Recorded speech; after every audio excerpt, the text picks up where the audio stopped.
I went into senior high school studying science. Actually, I have a biology, physics, and chemistry background, and I do Seriously? remember after the time I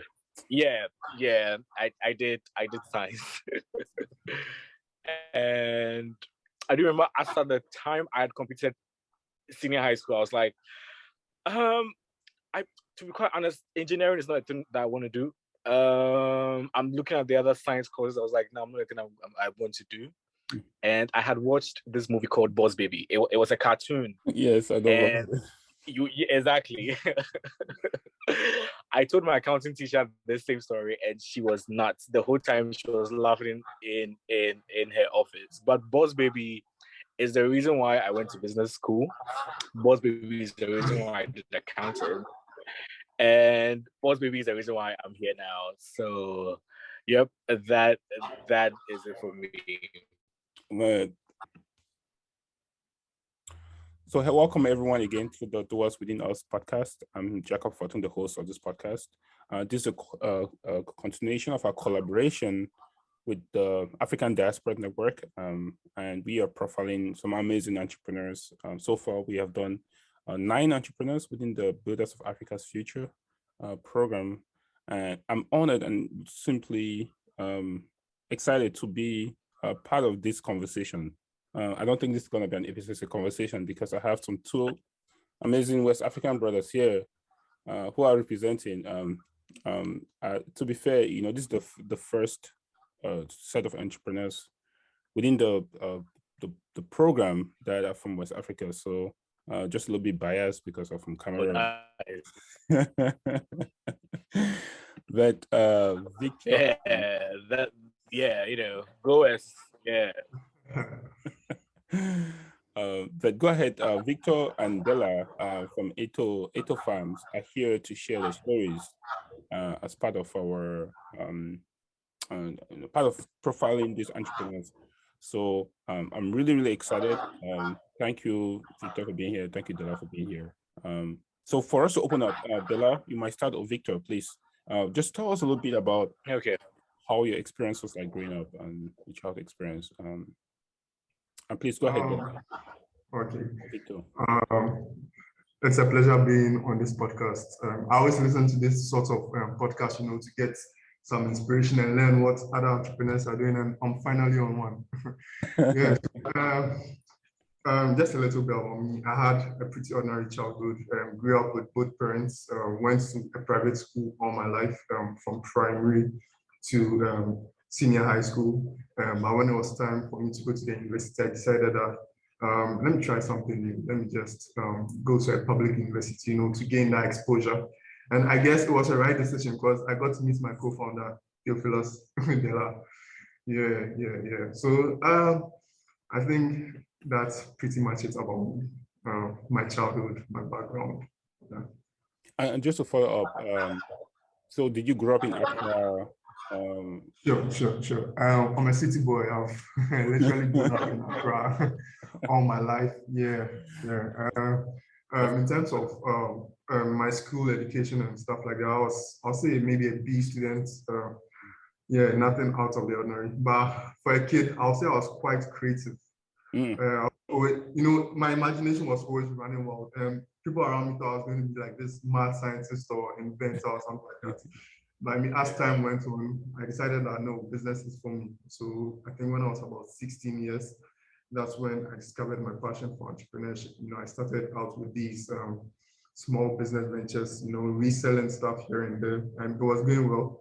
At the time, it wasn't much money, but I was a kid, so it was a lot of money for me. So I was pretty much happy with the path I was taking, and I decided to pursue it. So for my A-level, I took 3 courses, mainly accounting, business, and economics. And I look back and I'm like, I'm glad these are the best course choices I ever made, because in my road to being an entrepreneur, it's made me understand certain nitty-gritty of running a business and what I can do to further it or expand that business. That's awesome. That's excellent. And by the way, Victor, they say B students hire A students. So you're in the right place, right spot. Just made the right choice. Dela, how about you? Oh, yeah. So I grew up in Accra, but I grew up in La Paz, a place called La Paz. Yeah. And I think for me personally, when as a child I suffered with speech issues. I stammer a lot. I had to overcome that some way on the way. And then also I was quite to myself. Oh dear, my dog is. Well, the dog is part of the podcast. It's all good. So, All good. We bring the family in. sure. Yeah. So as I was saying, initially from infancy, I really had a speech issue. I mostly stammered out when I spoke, and I really had an issue with self-confidence. Yes. So growing up, I had to really adjust, and I had to really take, the reins for myself. I think I caught the epiphany in JSS when I was like, I think we're gonna have to start changing a few things about ourselves. So I really joined the debate society. And then I got around reading, I got around speaking, I just kind of threw myself at any challenge I found, and I just learned my way around that. I went into senior high school studying science. Actually, I have a biology, physics, and chemistry background, and I do remember at the time I did science. And I do remember after the time I had completed senior high school, I was like, I to be quite honest, engineering is not a thing that I want to do. I'm looking at the other science courses. I was like, no, I'm not a thing I want to do. And I had watched this movie called Boss Baby. It was a cartoon. Yes, I know. Exactly. I told my accounting teacher this same story, and she was nuts. The whole time she was laughing in her office. But Boss Baby is the reason why I went to business school. Boss Baby is the reason why I did accounting. And Boss Baby is the reason why I'm here now. So yep, that is it for me. Man, I think Dela made me laugh at the podcast, man. Boss Baby. Boss Baby, yes. Yes. I really love that character. I was like, I need to be that character. Yeah. Man, that's why I love African Rose. Man, you can never expect something like that.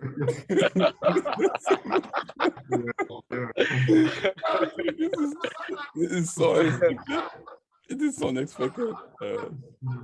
Anyway. Exactly. And I think at that time, my parents were like, "Why would you want to do this?" Because I'm a good grade student, and they're like, I was like, "Nah, I really want to be Boss Baby," and I think that was one of the most defining moments of my life. If that movie had not been produced, I would have possibly be somewhere with a lab coat and doing some other things. I'm not gonna lie to you about that. Oh man, this can become a comedy, man. Anyway, thanks so much, Dela, for and Dela too. One thing that is very important is that the fact that you talked about like that lack of self-confidence is very critical, because I think a lot of, especially the way we grow up in Africa, we have to discover ourselves, right? We grow up, we respect our elders. We have to just do what our parents tell us, and sometimes we get lost as a person in all of that culture, which it has, I guess the intentions are great, right? They want you to be successful, but sometimes when we just conform to certain norms, we tend to lose ourselves, right? And that the fact that you did the debate team and all those things, I think for the listeners there, some are young people, really have to understand, like, sometimes you just have to try things and do things, and once you get through that process, you learn about yourself and you become who you were meant to be. And for all of us here, many others, same thing with Asian culture. We are put in silos, right? Put in certain, I would say certain, it's like a system that we have to achieve certain accolades to be considered successful. But I appreciate the fact that both of you discovered yourself very early, because you guys are very young, and are transforming the ecosystem in Ghana with Entofarms, but also beyond that. So thank you so much for just being here present, because your presence will inspire a lot of people. Thank you. Thank you. I think I'd also like to touch on, the cultural aspects, finish school, get a job, I remember Dela and I actually had this conversation once. That's why when we left uni, we decided that we are going straight into business. And actually, when I left uni, right, my parents wanted me to do this thing we call national service. It's a 1-year work period. Yeah, but I didn't want to do it. I wanted to focus on the company, but they had already gotten me, a company to work at. Everything was set. It was basically a done deal. But my mind was, what, I want to start this company. And I stood my foot down and I said, I'm going to go ahead with this. And fortunately, within that year, we were able to raise some financing, to get our business up and running. We got accepted into a business incubator. Yeah, that allowed us to send our business to the next level. Amazing. And thanks for touching that, Victor. It's just really powerful. And Dela, thanks so much for sharing. For us, just let's segue into the company to learn more about what you guys are doing. Can you just talk a little bit about, because both of you guys shared, there was this transition phase. Did you guys have people along the way that helped you to really feel more confident about this track that you guys are taking? Do you guys have a teacher that helped you, or a mentor or an entrepreneur in Ghana that really helped guide you guys to a point where you said, okay, this is entrepreneurship is the thing I want to do? Prior to, actually launching Entofarms, were there people you just looked up to that really, or people that you met along the way that said, this is, you should do it, you should come on, you should pursue this very risky but very rewarding career? I know you guys said you're an accelerator. Perhaps there were people that, do you guys have anybody that you want to acknowledge for that? Anybody, Victor or Dela? Anybody can go. Okay. So for me, apart from Boss Baby, of course, which was a fictional character I created, when I was in university, I was also into an entrepreneurship club called Enactus. I don't know if you've heard of Enactus.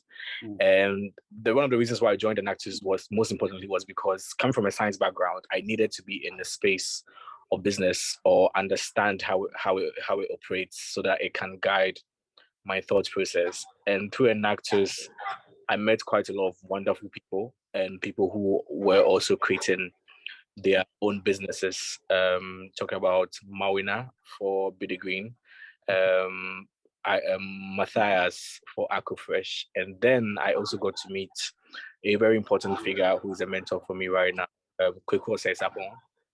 And Kweko Sesapon is the West African manager for a green energy and renewable energy company in Ghana, which is based in the US. And so it's around green solutions and things like that.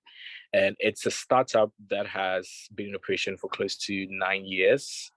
So it's getting there. But then you could see that it presents with you the opportunity to learn and understand how innovative solutions actually work within like the industry and how you can catch on those experiences. So it's been a great mentor for me, and I've gotten that input along the way. Yeah. Yes. Amazing. Shout out to them, because in their space, I know Ghana is a little bit, it's way ahead, when it comes to entrepreneurship, but so there's that ecosystem there, but to really have people on the ground that really make you feel like this is a choice you can make and actually make a living out of it and do really well, do well. Kudos to them. Shout out to all those mentors. We need more of them. So, Victor, how about you? The great thing about venturing into entrepreneurship is it opens you up, or it exposes you up to a lot of people who are willing to help you, those who share the same vision as you. So in regards to a mentor, there's one guy I look up to in high regards. His name is Paris Tekel, a management consultant. He's one of the guys that really stood by me and pushed me to pursue this regardless of what other people were saying, telling me about the risks involved and the high possibility of failure, because a lot of people were concerned that if I fail at this, it's going to set me back a few years. But he told me that, I could always enter the corporate world anytime. So let me just step into the pools of entrepreneurship and just hit the nail on the head. So I think I thank him for those words. Amazing. And I think for entrepreneurship, you feel forward. I think you learn as entrepreneurs, and I'm sure you guys know this. Even if the failure happens, the network, the exposure, the risk that you took, and you learn so much about yourself, you can't take that back. It's just powerful. You guys on Doers Within Us podcast, there's so many things that you guys will do beyond that. And then next will be CNN, BBC, whatever, but just that exposure. Exactly. The life, Exactly. love is, And I also wanted to say that it's also very important because we need to have young people in such spaces who are also doing the mentoring. A lot of people who I say baby boomers, they really do not understand, or they are stuck to certain ways. So to be able to move the way you want to move, you need to have somebody that you can relate with. And you need to have somebody who has been working in the industry, who is young and who shares similar. exactly. So that all of those things are very important in really shaping your mindset and getting you on, on this entrepreneurship journey. Exactly. I couldn't agree more. For us now to get into Entofarms, the just I read a little bit about just the work you guys are doing. Just really amazing. I love the statement below: nature at its best. Yep. Yeah. Oh yeah. I was like, what Always should by the way, this is great work. To have an idea, to conceive it, and then to build it, it takes a lot. It takes a lot. Yeah, it takes so much. And please, I want you guys to share how this all got started. Victor, you mentioned you met Dela in public school. Maybe you guys started brainstorming there. Can you just give us an idea about how this became an idea into a pen to paper, then how we actually translated? You join us later here, but just give us a sense. And I'm not just saying, oh, you guys met and launched, but just give us behind the scene drama. I mean, there was definitely a lot of drama involved. Then I can speak more on the dramatic aspect. yeah. But it wasn't an overnight idea per se. So initially, I think one afternoon or so, Dela and I, we were discussing what we were going to do after school, and we were looking at the agric sector, and we landed on poultry farming.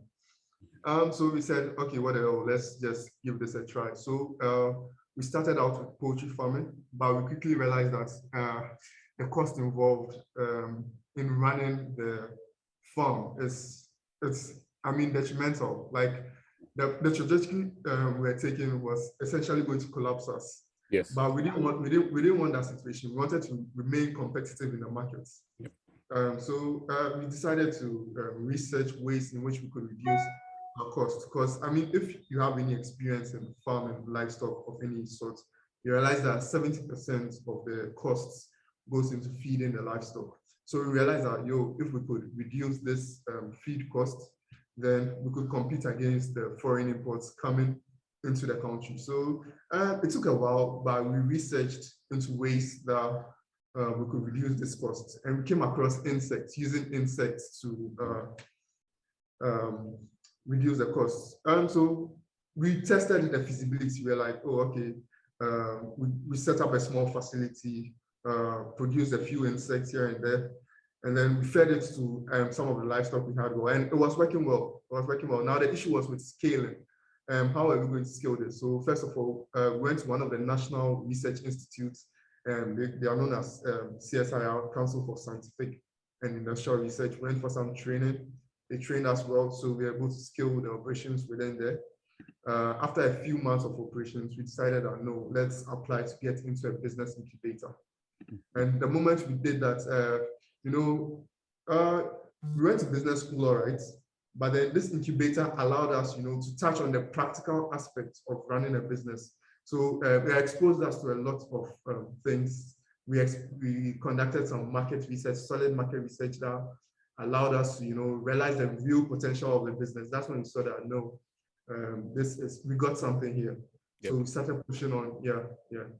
Amazing. If Dela could also add to that, it would be great, yeah. Thanks, Victor, thank you. Yeah, as Victor said, Exactly. So that's how we met, and but behind the scenes, I think let me touch on the behind the scenes because it's very important. I Boss think baby. Victor exactly.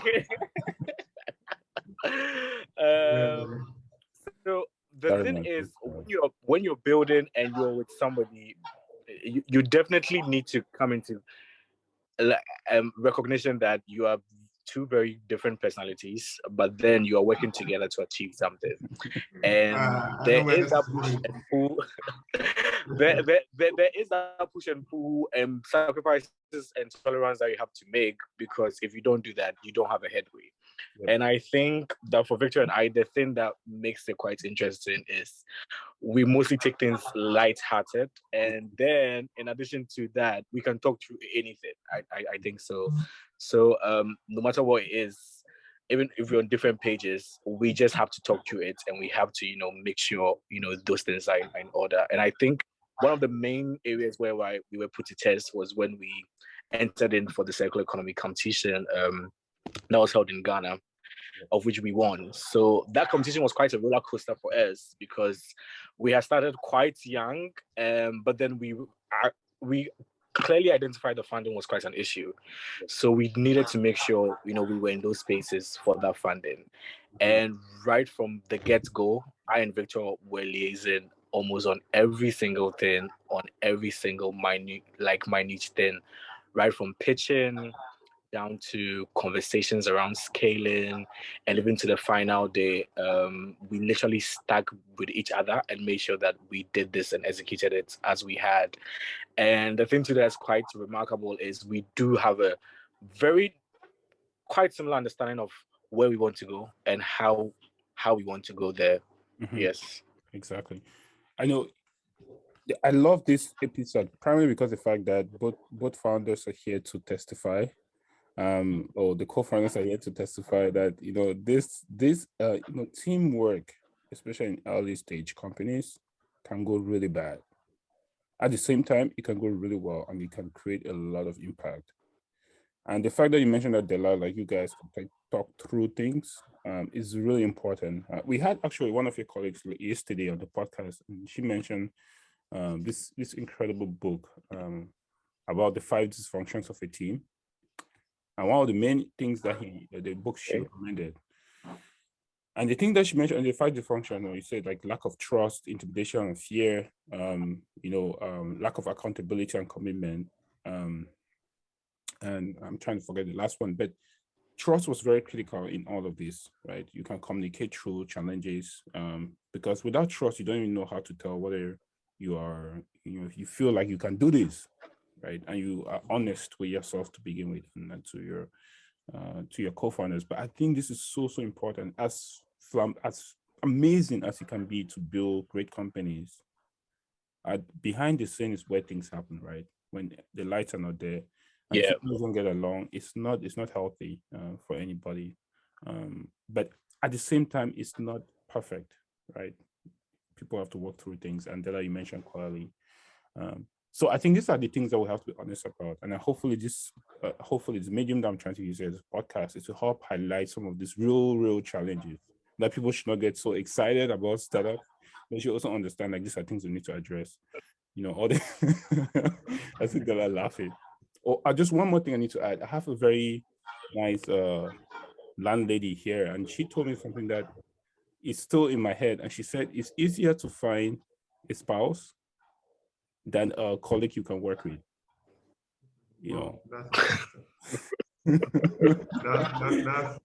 That's next level.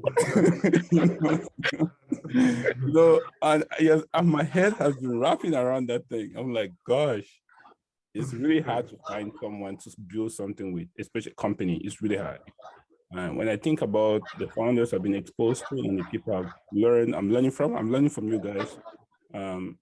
I see it's a testament of like, if it works, it's hard, but when it works, beauty, miracles come out of it. So thank you guys for being together, sticking together. We need to. It's a good role model.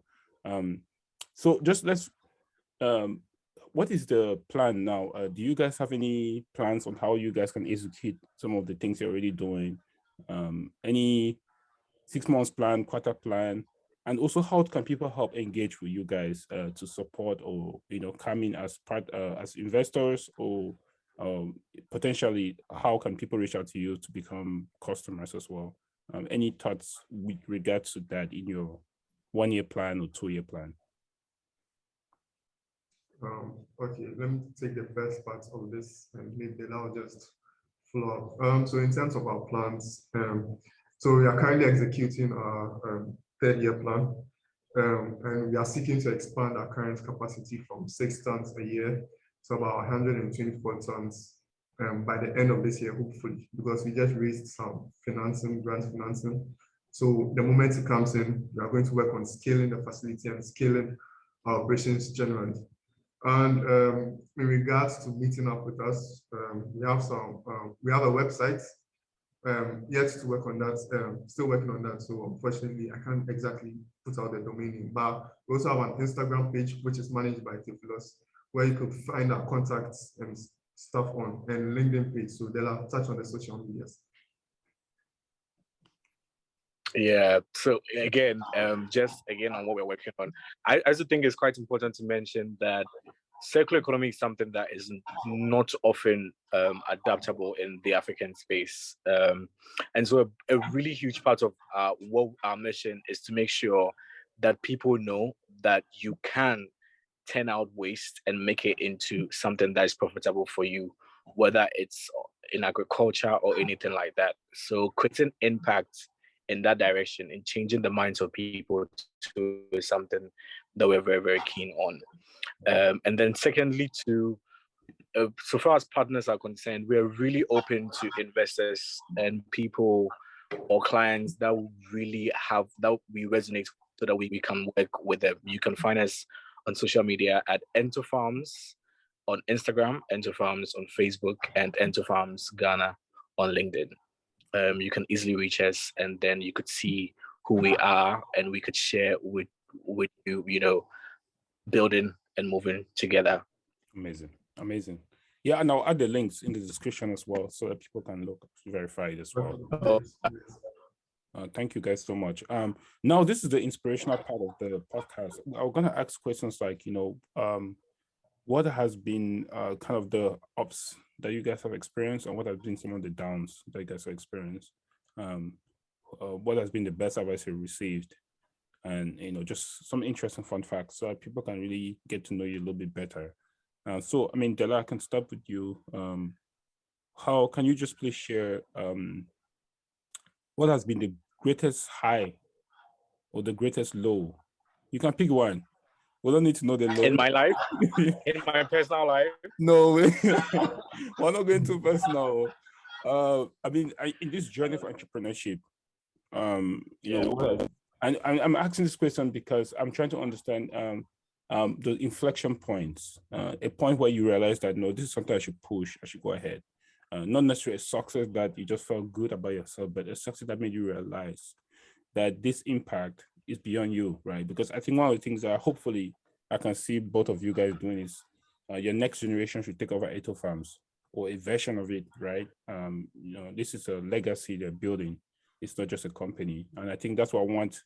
Hopefully Africans should feel proud of building legacies, So if there was a moment, and I know a singular moment is not fair because life is a very complicated.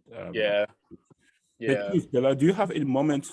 Maybe you talked to Victor, was like, no, this guy, I have to work with this guy. This guy is my high moment through the entrepreneurial journey. Or you raised money, or you met a particular investor and you're like, this is something that I should invest my time, energy, and effort into. Do you have any of those experiences that you want to share? Or maybe sure. The fellow they learn from is another option. Yeah. Okay. So I think one of my highest moments so far on this journey was winning the circular economy competition, because the build up to it was very stressful.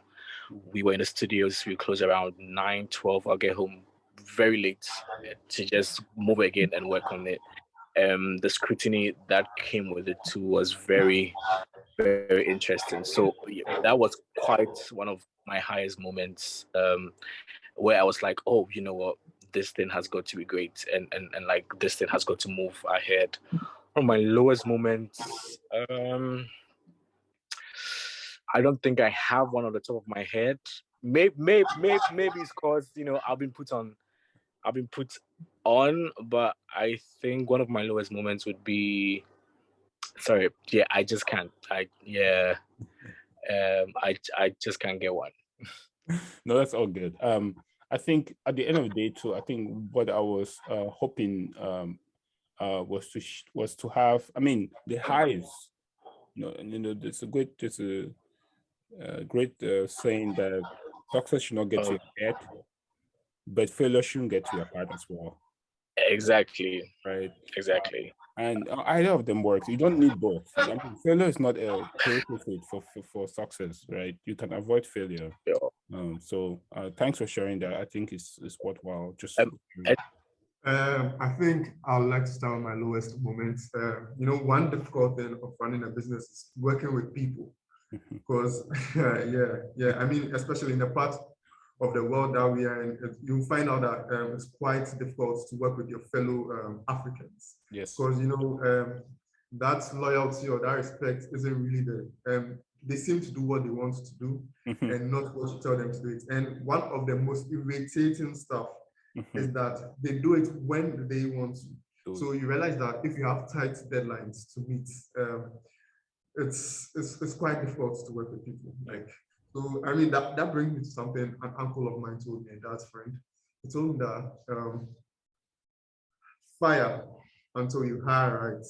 And that really stuck with me because I mean essentially all he's trying to say is let's go of those who are hindering you from making your progress and then bring on new people on board. So you just keep repeating that hire and fire cycle till you find the right moment. And it's something that has really stuck with me till then. Yeah. That's inspirational. And before I would let your co-founder rejoin, but I think we'll just continue with some of the questions. Do you have any advice or someone shared with you that has stuck with you, or a book that you have read that has really inspired you to that you would love to share with the audience? A third option is, have you met anybody or listened to anybody on YouTube that said, no, give you some inspiration that you'd like to share? Not a pastor. I like that. It can be a pastor. It's okay. I know sometimes Africans will like, I listen to my pastor on Sunday. Oh, yeah. I mean, you're not wrong. I mean, we listen to our pastors more than we listen to our own family. Like, it's crazy. It's crazy. Yeah. In terms of getting inspiration from YouTube and other social media, I think that would be difficult to pinpoint because, trust me, I consume a lot of inspirational content, listen to a lot of business leaders speak. So pinpointing that would be quite difficult. But one role model that I have that I really look onto is John D. Rockefeller. I think I discovered him when I was about 16. He said two things that I like. The first one that he said was, if your only purpose is to get rich, you will never achieve it. And you know, I was 16 when I first came across this. I'm like, yo, what the hell is this guy talking about? Because I mean, I look up to you and you are like literally one of the richest people to have walked this continent. And how can you say this? Like, I never really understood. But I think when I turned 18 or so, like I had pondered on it for years that long, from 16 to literally when I was 18. And I realized that what he said makes sense. Because especially when I started running a business, because I realized that you need purpose to keep that drive. Because within the hard times, you realize that no, I don't have to give up. I just have to, you know, look at the situation, the problem, and analyze how to fix it. And that's one thing I've really taken to heart. And the second thing that I have for my fellow entrepreneurs is, if you want to succeed, this is also by John D. Rockefeller. If you want to succeed, you should strike out on new paths rather than travel the one path of accepted success. And this boils down to the conversation we had about culture in the beginning. You know, traditionally, our people or our parents think that, you know, go to school, get a job, and build a house, start a family. But I mean, if you look at our current economic situation here in Africa, you realize that that formula doesn't work for us. I mean, you could finish school with a first class literally, and then you'll be found wanting. Like you'll be searching for a job, and you literally wouldn't be finding one. So the best thing you can do is, just take the risk and start something on your own. Like just figure out how that goes out for you, and you will just be shocked, like where you end up. Yeah, I'm 100% on that. 100%, 100%, 100%. And I think that's the future, right? We need more entrepreneurs. We need more people that are doing extraordinary. So yes, I completely agree with you, and I think starting a business, I think, is the way to go. Not everybody has to run a business, but to join one or to be a founding team employee, or just contributing one or the other things so critical. And you mentioned something that's very important, right? People have degrees and they're still hanging. They're still figuring out where to go. Yeah. And you end up hiring them because the problems are there. You can't be a great doctor in a poor hospital or in a dilapidated hospital. You have to can be an engineer in a system where they're not the trucks. So thanks. And actually, that's one issue I have with my fellow Africans in general. We tend to complain a lot. A lot of us also tend to, want to go out for greener pastures. Some of us are falling victim to that. But I think rather than complaining, we should find a way in which we could help out, regardless of our level of skill or how small it is. Yeah. Exactly. And they say little jobs make a mighty ocean. So exactly. If one contributes his little skill, I think Africa could move forward as a whole. Exactly. I agree. I completely agree. It's so just an idea with just something that I'd love to get your thoughts on this, or perhaps just your take on this in terms of and I think this is something that people need to hear. What is one thing that you want people to think about you in terms of your legacy? And you're a very young man. You have like 90 years to you, I know, and I'm excited about. I like that. So please, can you just share what you envision how you want to make a difference in the world? And you talk about the guy you look up to, but for Victor and Victor, I can. It's very inspiring to meet people like you, because I know it's a very unique position I find myself sometimes, that I meet people before they explode. And I think something I'd love to hear, and especially I hope for our listeners importantly, is how do you want to see your impact in the world? How do you want to see the legacy you want to leave behind?